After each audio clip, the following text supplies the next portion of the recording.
Olá, meus queridos, tudo bem com vocês? No livro de João, capítulo 8, versículo 31 e o 32, é uma palavra fantástica que falou muito ao meu coração ao estar lendo hoje aqui em casa. Diz assim, ó: Jesus disse, pois, aos judeus que criam nele: se vós permanecerdes na minha palavra, aí nós temos aqui uma vírgula, se vós permanecerdes na minha palavra. E qual foi a palavra de Jesus naqueles tempos para aquelas pessoas? Como que nós devemos nos comportar através e pela palavra de Jesus nas nossas vidas? Porque nós só vamos viver o versículo 32 se de fato a gente conhecer a palavra de Jesus. Olha aqui, ó. Se vós permanecereis na minha palavra, verdadeiramente sereis meus discípulos. Aí ele fala: e conhecereis a verdade, e a verdade vos libertará. A verdade do versículo acima está dizendo qual é a verdade. A verdade está baseado na palavra de Jesus Cristo. Muitas pessoas utilizam-se desse versículo como uma fuga de moralidade, como uma fuga de como se fosse a pessoa mais ética e moral do mundo.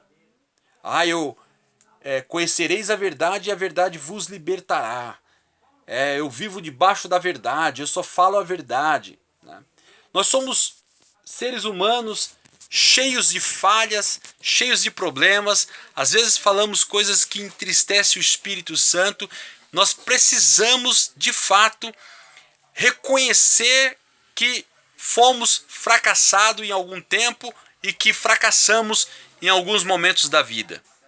Porém, quando nós permanecemos na palavra de Jesus, a graça dele nos alcança. A graça deles nos alcança para que os nossos pecados venham ser perdoados. Como ele diz lá, olha, bem-aventurados os pobres de espírito. Aquela pessoa que depende de Deus. Aquela pessoa que depende do Espírito Santo. Aquela pessoa que depende de Jesus Cristo. Quando você é pobre de espírito, dependente de Jesus Cristo, você permanece nesta palavra, então a sua vida vai mudando a cada dia, porque você vai depender de Deus para tudo. Você não vai dar um passo sem com que você venha depender de Deus. Você vai depender de Deus para tudo. Então, conhecendo a palavra de Deus, permanecendo na palavra dele, conhecendo a palavra dele, verdadeiramente você vai passar a ser discípulo de Jesus. Não só discípulo, como você, conhecendo a verdade, ela vai te libertar. Ela vai te libertar das manias. Ela vai te libertar daquele homem que era brabo para um homem manso. Ela vai te libertar daquele homem injusto para ser um homem mais justo. Aquele homem que vai ter fome e sede de justiça. Ela vai te libertar daquele homem que não tinha paciência para resolver os problemas. Agora vai ser um homem paciente. Vai ser um homem que vai pensar 2, 3, às vezes 4, até 10 vezes para poder tomar uma decisão. A palavra vai te libertar de muitas coisas. Às vezes a gente olha para esse versículo como uma fuga. Mas a bem da verdade, esse versículo ele está mais caracterizado para as nossas vidas. Veja, Israel ele foi escolhido para ser um modelo ético e moral para o mundo. Mas eles abandonaram essa oportunidade que eles tiveram. Agora Jesus, ele fala, eu vim para os meus, mas os meus me rejeitaram. Agora todos quanto crer em mim, verdadeiramente será meus filhos, e eu o abençoarei, e eu darei a ele agora a oportunidade para eles serem também participante dessas maravilhas. E nós passamos agora a ser também o padrão que Deus espera que venhamos ser através de uma demonstração e que as pessoas possam ver em nós que a gente depende de Deus para tudo. Nós estamos passando aí por um período difícil, a pandemia, muitas coisas estão acontecendo, muita gente está morrendo, é uma lástima, é uma tragédia, mas contudo precisamos aprender a depender de Deus para que o nosso sofrimento não venha a ser um sofrimento drástico e que venha trazer sobre as nossas vidas uma depressão.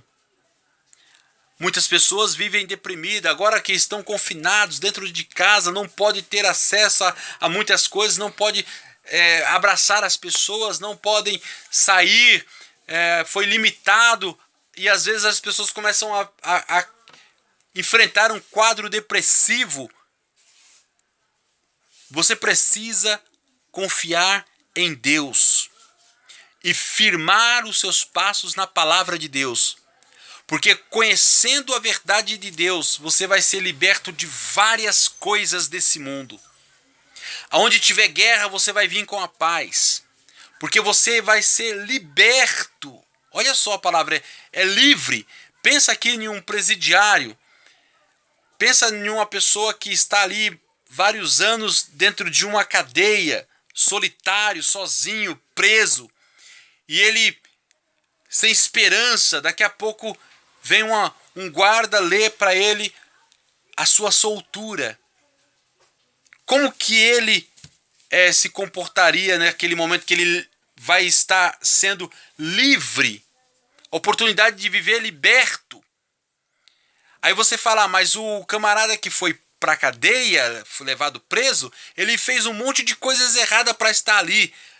E isso caracteriza a nossa vida. Nós fizemos muitas coisas erradas. É por isso que ele está falando, olha, vocês fizeram coisas erradas, estão presos por muitas coisas erradas, mas conhecendo a minha palavra, você agora vai ter a oportunidade de viver uma vida livre. Uma vida agora livre. Liberto de várias coisas, dos vícios, das manias. Você vai ser agora uma nova criatura, uma nova pessoa. Eu tenho visto muitos pastores renomados aí da televisão brigando, sem paciência, criando a palavra evangelho, que é a boas novas, fazendo disso uma vergonha, escandalizando. E a gente está vendo isso nesses últimos dias. É triste, um conflito dentro da forma que as pessoas não têm paciência de viver, sabendo que tem alguém que pensa um pouco diferente dele. Parece que quer todo mundo agora colocar em um único ambiente em que todos pensem igual. Não pode ninguém pensar um pouco diferente. Era como no começo, lá antigamente, que era um pecado mortal ter uma televisão dentro de casa, era um pecado mortal jogar bola, era um pecado mortal você... muitas coisas não podiam fazer, e depois, conhecendo a verdade, a palavra de Deus, a gente vai se libertando, vai se purificando, vai vivendo uma vida plena e abundante na presença de Deus. Você acha que Jesus estava preocupado com os governantes daquela época?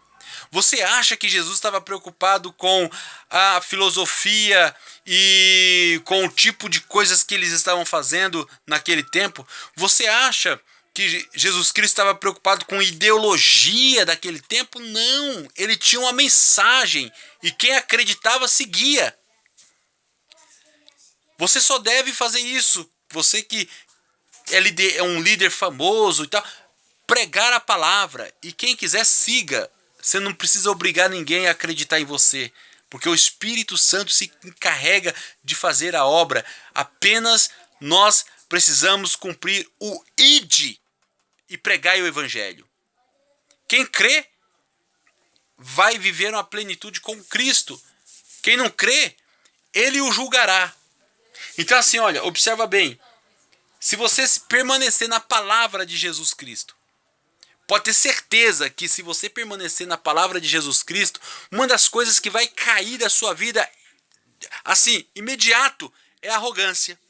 Uma outra coisa que vai cair da sua vida, assim, rapidamente, é a soberba. É os conflitos. Vai cair. Isso aí vai sair da sua vida se você permanecer na palavra de Jesus. Permanecendo na palavra de Jesus, você vai conhecer a verdade. A verdade da palavra de Jesus. E ela vai te libertar para que você não viva em um mundo pecaminoso, em um mundo sujo, em um mundo das injustiças, em um mundo em que você olha poucas pessoas vivendo bem, no luxo, em detrimento de milhares de pessoas na pobreza, na miséria. Até nesse problema que nós estamos passando, desse vírus que está assolando o Brasil, assolou o mundo, você observa pessoas que estão no conforto do seu carro querendo fazer passeata para os trabalhadores voltarem para trabalhar. Isso não é justo. Isso é injusto. Se o patrão não pode pegar o vírus, os funcionários também não. E quem tem que cuidar agora, nesse momento de escassez, é o governo. E aí ele tem que criar diretrizes para que todos possam viver bem e passar por essa crise de cabeça erguida. E nós, como cristãos, devemos orar, devemos buscar a palavra de Deus, pregar o evangelho e explicar que é momento de estarmos passando por isso. É um momento difícil, é um momento doloroso, mas lá em Eclesiastes capítulo 3 fala que há tempo para todos os propósitos debaixo do céu. Existe esse tempo agora, vamos passar por ele e vamos cada vez mais, meus queridos, nos unirmos para viver uma vida plena com Jesus Cristo, conhecendo a verdade, permanecendo na palavra, e ela vai nos libertar de muitas coisas, principalmente da mentira. Nós vamos ser libertos principalmente da mentira. Amém, meus queridos? Deus abençoe a sua vida e fique na paz do Senhor. Se você chegou até aqui, meu querido, se inscreve no canal. Dá uma força pra gente aí, beleza? Fica com Deus. E divulga também a mensagem. É uma espécie de evangelismo no mundo digital.